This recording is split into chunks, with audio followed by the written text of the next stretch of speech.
Witajcie, tu Andrzej z witryny Świat Ducha. Dzisiaj temat krokodyle u narcyzów i pogryzienia u ofiar narcyzów. Taki temat dzisiaj duchowy na twardo, wiecie, jak jajka na twardo. Także przygotować się, zapiąć pasy. Te filmy robię dla osób, które są wysoko wrażliwe, które są zainteresowane duchowością, co dzisiaj będzie bardzo istotne, które mają pogryzienia od narcyzów, no najpewniej mają nieraz, które mają trudności z własną straumatyzowaną duszą, bo trauma to jest generalnie coś bardzo bliskiego właśnie pogryzieniu. Dla osób, które są wysoko wrażliwe. Dla innych osób, niektóre osoby mogą uważać te treści za niepoprawne, niewłaściwe, a zwłaszcza dzisiejsze. Także zapraszam do filmu, ale pamiętajcie, że każdy człowiek ma prawo decydować o swoich przekonaniach, a te treści tutaj to bierzcie jako nieprawdziwe, a sobie sami decydujcie o tym, co chcecie. Każdy jest odpowiedzialny za własną ścieżkę i dziękuję bardzo za komentarze, za pytania i za wsparcie dla kanału. Jak was dzisiaj coś poruszy, to napiszcie, bo myślę, że temat poruszający. O krokodylach, czyli o tych istotach, takich półistotach, takich wtyczkach energetycznych do narcyza, któremu dodają siły i to takiej siły specjalnej, takiej, która jest właśnie spoza tego człowieka. Także my tutaj już dzisiaj wychodzimy mocno poza obszar psychologiczny w kierunku niewysokiej duchowości. To nie będzie jakieś wielkie rzeczy, chociaż Boga wspomniemy i modlitwę o prośbę o oczyszczenie z pogryzień wspomnimy, bo to jest bardzo istotne. Natomiast to przestrzeń ta pośrednia, która jest w Biblii nazywana przestrzenią powietrzną. I to te duchy i istoty w tej przestrzeni to tutaj rządzą tym światem. No i dlaczego rządzą, na jakich zasadach? No na zasadach wymuszeń, po prostu wymuszeń. To mogę tak dzisiaj powiedzieć, że drogie dzieci, dzisiaj będzie bajeczka o krokodylku, a kto będzie niegrzeczny, ten zostanie pogryziony przez krokodylka. Tak. Przypomnę, 7 cech narcyza według doktora Davida Hawkinsa, ale nie tego od metody uwalniania, który już nie żyje, tylko od doktora Hawkinsa, który się zajmuje narcyzmem. I który żyje i się ma dobrze i opowiada. Także 7 cech narcyza. Pierwsza cecha. Postępują tak, jakby zawsze mieli rację. No i tutaj powiem właśnie o tym, że krokodylce właśnie takie są. 2. Mają postawę wyższości. Myślą, że są lepsi od każdego. To jest narcyz wielkościowy głównie, ale ukryty też może mieć taką postawę, tylko że ukryto. Trzeci punkcik. Postępują tak, jakby nie powinni być weryfikowani. O, to jest bardzo ważne. To powiem wam dzisiaj właśnie dlaczego, bo dzisiaj takie miałem doświadczenie z takim panem marketingowcem bardzo silnym i takim domokrążcą. No i właśnie powiem wam na ten temat, jakby bardzo nie chciał być weryfikowany i jak po prostu mnie pogryzł jego krokodyl. nie mają być poddawani w wątpliwość, nie mamy drażnić ich, nie grozić, no bo będzie piekło na ziemi. 4. punkcik. Postępują tak, jakby mieli prawo być raniący. Czyli oni jak najbardziej mogą być raniący, ale my to już nie. I tutaj to piękne powiedzenie polskie, co wolno wojewodzie, to nie tobie smrodzie. 5. punkt. Zachowują się poniżająco, niedbale, nonszalancko, lekceważąco wobec właśnie osób z otoczenia, czyli ofiar.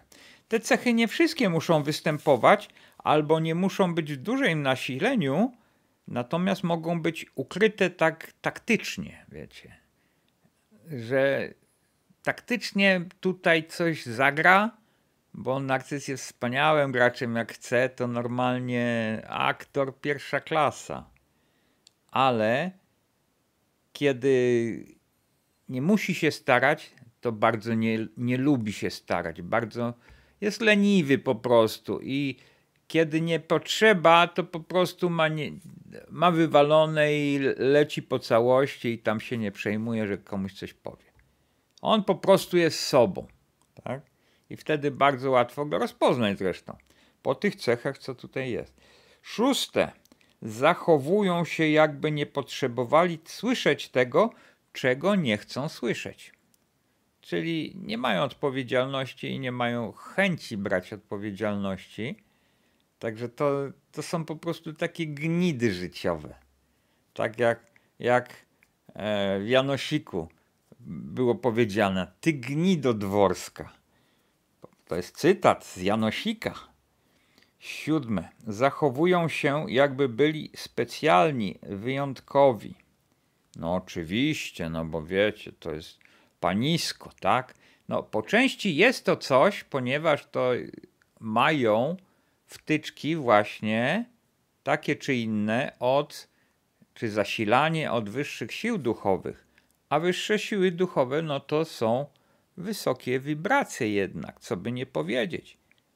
I mogą być to jakieś anioły opiekuńcze, tylko ciemne anioły opiekuńcze. Niekoniecznie białe albo niekoniecznie jasne i świetliste. Bo białe też są, ale białe też są niestety po ciemnej stronie, bo ciemno sobie zrobiła stronę białą, żeby mieli z kim walczyć. Żeby było z kim walczyć i żeby było pokazane, no wiecie, tutaj mamy stronę dobra i stronę zła i właściwie jest tylko to, tak? Ale biali to są po prostu z obszaru narcyzmu ukrytego, wrażliwego i o tych białych też zrobiłem film, może go podłączę tutaj. Natomiast dzisiaj będzie o krokodylach u narcyzów. Co to ten krokodyl jest? To jest taka wtyczka po prostu, taka wtyczka, przez którą leci energia. To tak jak w jakimś sprzęcie grającym, w magnetofonie, w jakimś boomboxie jest z tyłu gniazdko i tam się wtyka zasilanie. No i ten boombox zaczyna grać, zaczyna po prostu nie być tylko samym kawałkiem materiału, ale też i jakieś wspaniałe rzeczy tamtędy lecą. A to dlatego właśnie, że jest zasilanie. I tak samo jest właśnie z narcyzem, a zwłaszcza z tymi, którzy mają te krokodylce takie. No, myślę, że bardzo duża część narcyzów ma właśnie krokodyle. Niektórzy mają po prostu tylko łącza do ciemnych, które nie są tym samym co krokodyle, czy też mogą mieć wzorce ciemne, a i też będą narcystyczni. Natomiast taki full-fledged, wypasiony narcyz, no to ma tych krokodylców, wiecie, mocno i potrafi mocno pogryźć. Także krokodyl, czyli inaczej symbiont, nazwałem go symbiont, to jest taka wtyczka od ciemnych sił duchowych, bardzo często z wysoka, o panie. I dlatego mają poczucie wyższości, myślą, że są lepsi od każdego, ponieważ mają argumenty na to, energetyczne, odczuciowe. Tutaj zrobiłem taki film o odczuciach, że jest to coś bardzo istotnego w naszym życiu, a co jest generalnie nie rozpatrywane aż tak mocno i jest pomijane, no, zwłaszcza przez psychologów, którzy odczuciami się tak nie za bardzo zajmują, ponieważ się bardziej emocjami i uczuciami się zajmują, tak? Ale odczuciami, czyli to coś bliżej ciała, to już tak nie bardzo. Natomiast jak jest krokodyl, to on, jak się wścieknie, jak się wkurzy, to zaczyna gryźć. I gryzie na poziomie właśnie odczuciowym. Na poziomie niefizycznym, którego nie widać, ale człowiek czuje bolesność. Bolesność. Można czuć drżenie. Bardzo często to jest właśnie drżenie, takie oburzenie jakieś. Można czuć, że ktoś nas zaatakował. Można czuć niechęć do tego, co się stało. My możemy wręcz próbować jakby dystansować się od odczuć tych dyskomfortowych, bo to jest często bardzo duży dyskomfort. I to jest coś, co bardzo przyciąga uwagę, takie pogryzienie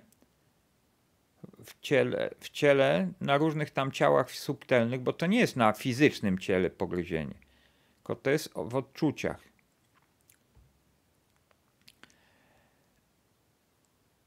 To raz, a jest bolesne, a drugi raz przyciąga uwagę. I to jest na tyle przyciągające uwagę, że to jest taka jakby zemsta ciemnej strony. Bo najczęściej wychodzi to dlatego, że my się jakoś sprzeciwiamy temu narcyzowi, że sprzeciwiamy się osobie właśnie, która ma krokodyle i to powoduje, że ten krokodyl ma poczucie, że ktoś go skonfrontował, że ktoś podważył, zweryfikował go, że ktoś go zaprzeczył mu. A każda konfrontacja jest dla krokodylca bardzo świetnym argumentem na to, żeby zaatakować. Symbionty, krokodyle bardzo lubią prowokować słowami, czynami, nachodzeniem, presjami, jakimiś dziwnymi zachowaniami, tylko żebyśmy się sprzeciwili im. To nie jest to, co mówią o narcyzach, że narcyz potrzebuje zasilania, potrzebuje chwalenia, potrzebuje zasilania energetycznego od ofiary, czyli uwagi, chwalenia i tak dalej. Nie, nie. Tutaj mamy do czynienia z aktywnym ranieniem. Czyli jest pogryzienie, czyli jest zranienie ciała subtelnego.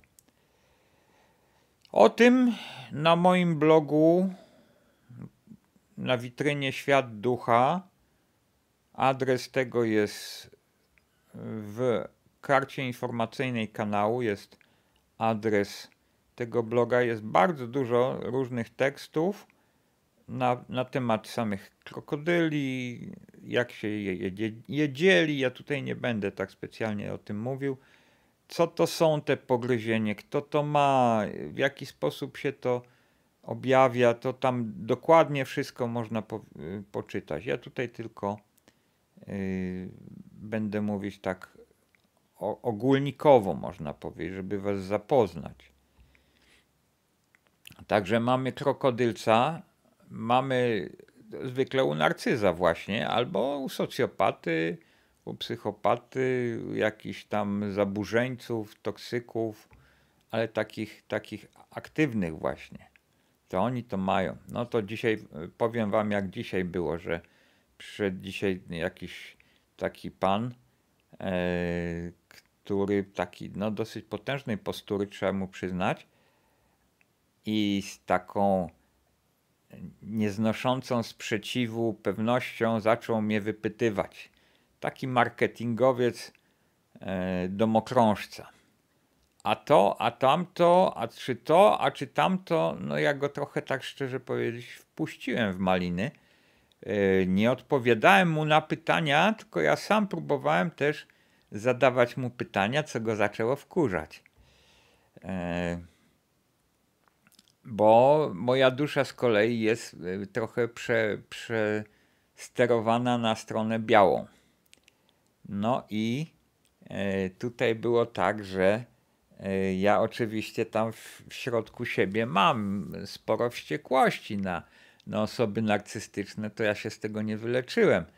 I gniew i wściekłość jest i ja po prostu no, trzymałem się jakoś, żeby nie warknąć mu po prostu w gębę, chociaż z dosyć daleka na szczęście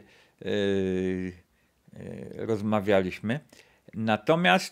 Natomiast widziałem, że on nie panuje nad tą rozmową, bo ja go pytam o coś, o czym on by nie bardzo chciał rozmawiać, bo on oczywiście ma swój pomysł na to. No ale ja tak niespecjalnie chciałem, że tak powiem, iść po jego sznurku i tyle. No i tak on się zaczął tak powoli wkurzać i później na koniec mówię, no, dziękuję. On pyta, za co pan dziękuję? Ja mówię, za rozmowę.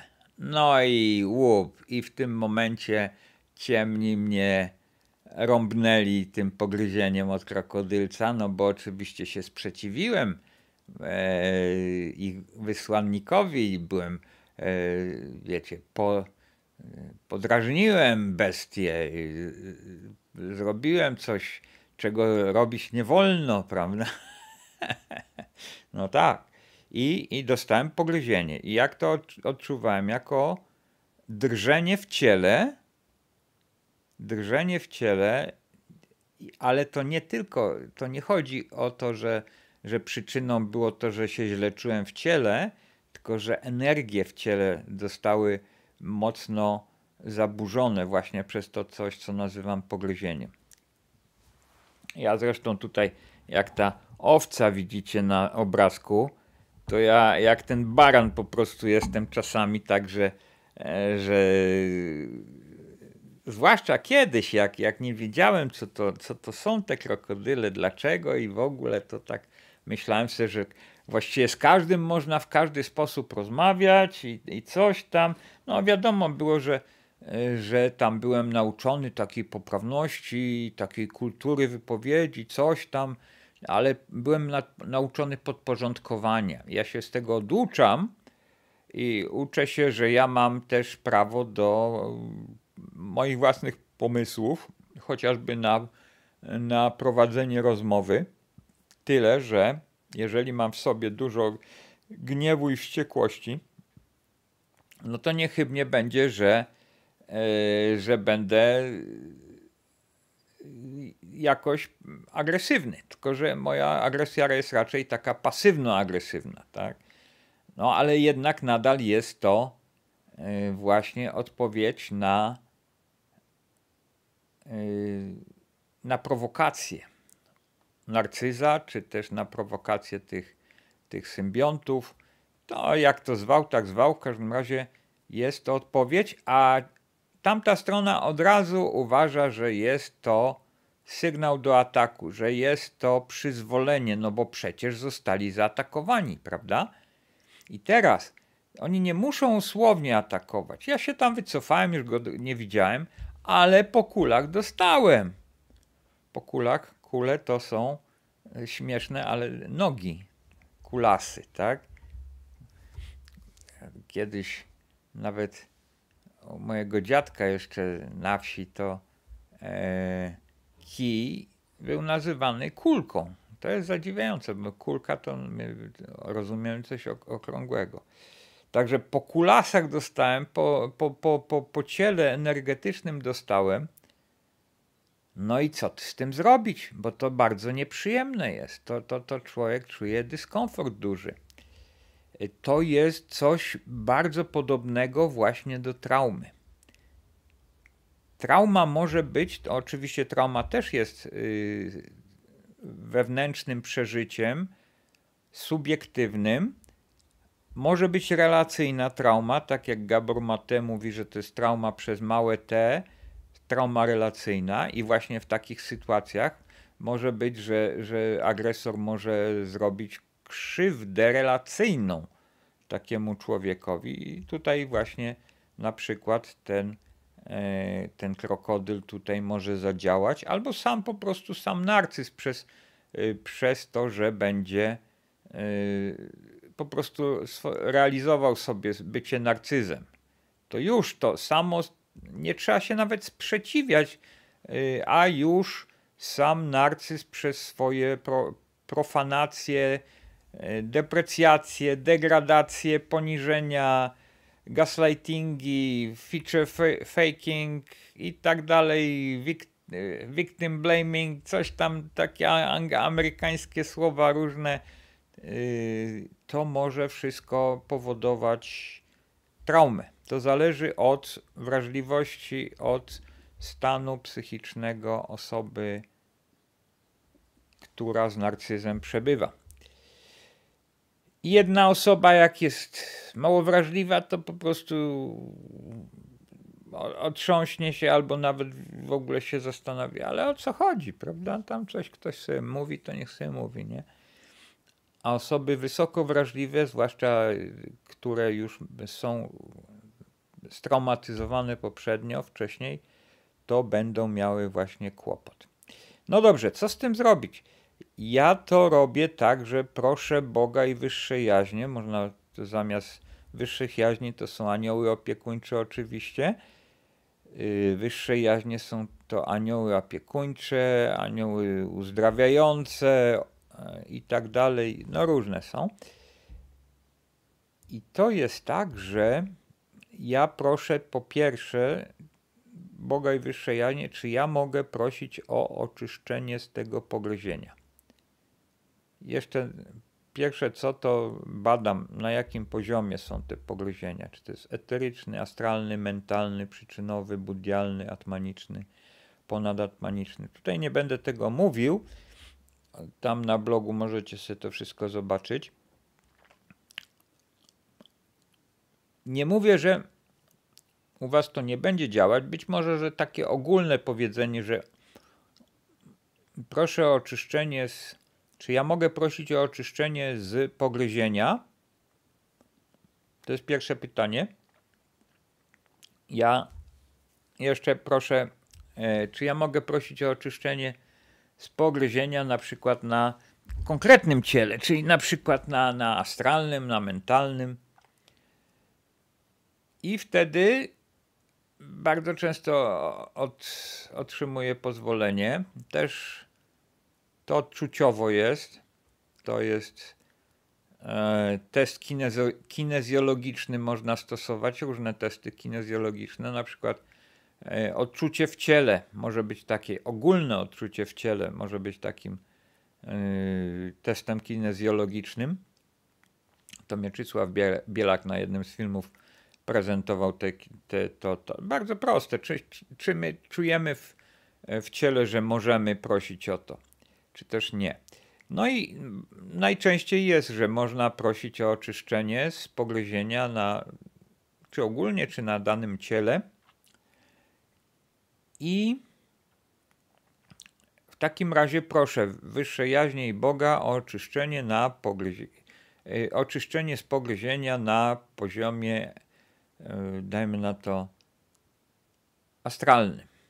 Na poziomie astralnym. To znaczy krokodyle astralne to mają zwykle jacyś tacy młodzi ludzie, którzy by chcieli sobie fajnie pożyć, żeby mieli jakieś fajne, wesołe emocje, a nie mają no to ciemna strona im proponuje, że dostaną krokodyla astralnego, żeby się im fajnie żyło, żeby się mogli wyżyć. No to dusza tego człowieka mówi: o super, to ja wezmę, to ja chcę, nie?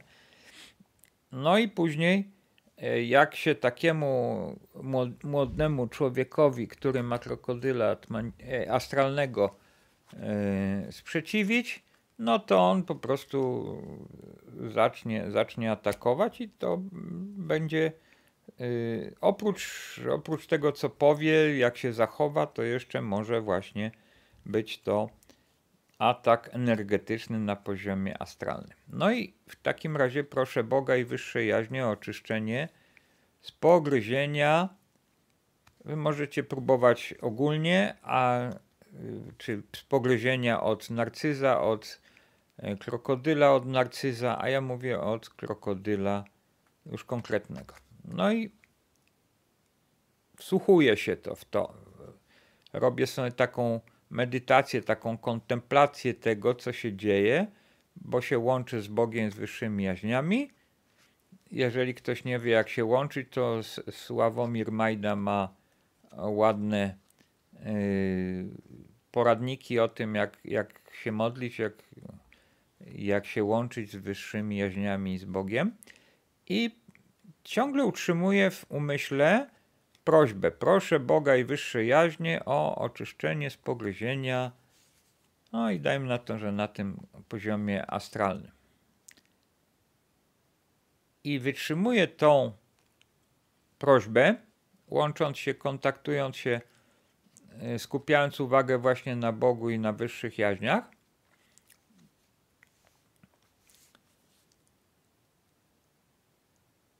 I obserwuję swoje ciało. Właściwie energię, właściwie odczucia obserwuję. Nie ciało fizyczne, ale odczucia. Obserwuję odczucia i proszę Boga i wyższe jaźnie o oczyszczenie z pogryzienia na ciele astralnym. I jeszcze bardziej, jeszcze dalej i kontynuuję i ciągle utrzymuję tę uwagę, aż powoli zaczyna to schodzić, to odczucie takie dyskomfortu, takiego napięcia, takiego drżenia wewnętrznego. Może to mieliście, podzielcie się swoimi przemyśleniami, wspomnieniami, czy mieliście takie pogryzienia. Ile was to trzymało, ile was to kosztowało, w jakiej sytuacji to było, kogo tam sprowokowaliście, w jaki sposób, żeby może inni też zobaczyli, że to nie jest coś dziwnego, niewystępującego. No i tak trzymam tą prośbę do Boga i wyższych jaźni. Proszę o Boga i wyższe jaźnie o oczyszczenie z pogryzienia astralnego. I tak powtarzam powolutku, żeby utrzymać tą prośbę. I robię sobie taką kontemplację. Czasami szybciej, czasami wolniej. Czasami kilka minut dobrych potrzeba, żeby to zaczęło schodzić. I to powoli schodzi. I jeszcze bardziej schodzi. I jeszcze bardziej schodzi. Troszeczkę jest to podobne do tej techniki uwalniania Hawkinsa, acz nie jestem pewien, czy samemu można to zrobić. Może macie takie doświadczenia, może wam się udało to, że samemu po prostu to puściliście i to schodzi. Duszę przekonaliście prostą sugestią, ale myślę, że wiele osób, które ma starsze dusze albo bardzo stare dusze, to już ta dusza nie chce tak łatwo puszczać. To już czasami taka dusza już jest takim starym wygą i na przykład ma dużo urazy na przykład. Jak ma dużo urazy i chowa tą urazę, czyli zbiera to proste takie sugestie uwolnienia mogą nie dać takiego rezultatu. No dobrze. To co? To bajeczka o krokodylku była dzisiaj. Bajeczka o krokodylku. Ja tutaj, wiecie, tą owcę wybrałem, ponieważ ona taka zmierzwione ma tą wełnę na sobie. To runo, czy jak mu tam zmierzwione. To nie jest taka... To jest owca po przejściach, tak. Owca wielokrotnie przełożona. Można by rzec. No i to jest tak, że osoby, które są bardziej zadziorne, które mają bardziej zadziorne dusze, a nie mają dużej osobistej energetyki, albo mają jakieś uszkodzenia w energetyce, to mogą być właśnie wystawione bardzo często na ataki od strony ciemnej, a zwłaszcza właśnie od narcyzów i od ich krokodyli. I po prostu takie osoby mogą wręcz przez ileś lat życia się już nauczyć, że nie należy podskakiwać, spuścić uszy po sobie i tak dalej. A tak naprawdę przyczyną może być wściekłość w duszy na tych narcyzów, na te krokodylce, na tą całą ciemną stronę duchową. Może być wściekłość i chęć walki. Tam Paweł w liście do Efezjan 6:12 pisze: nie walczymy z krwią i z ciałem, tak? Czyli nie walczymy z tym człowiekiem, tylko walczymy z nadziemskimi mocami. No, Paweł też chyba był trochę tak walczący, jeżeli pisał, że walczymy. Ja bym napisał, że raczej nie warto walczyć, że warto się zastanowić, dlaczego my chcemy walczyć. Warto się wyswobodzić z tej walki, z tego obciążenia duchowego, którą jest walka. Bo nie potrzeba walczyć tak naprawdę. To nie jest konieczne. Osoby narcystyczne, które są zaburzone, wściekłe, toksyczne, to jest ich strona kortu tenisowego. To ich zaburzenie, to jest ich. To nie my jesteśmy odpowiedzialni za to. A w ogóle, jeżeli byśmy chcieli walczyć, jeżeli dusza nasza chce walczyć z tym, to w jakiś tam sposób chce też brać odpowiedzialność. No bo można powiedzieć, no jak to można dopuścić do tego, zostawić to tak jak jest. Nie wolno tego dalej zmieniać, nie wolno pozwolić, żeby ten człowiek chodził taki po świecie. Trzeba zwalczyć to.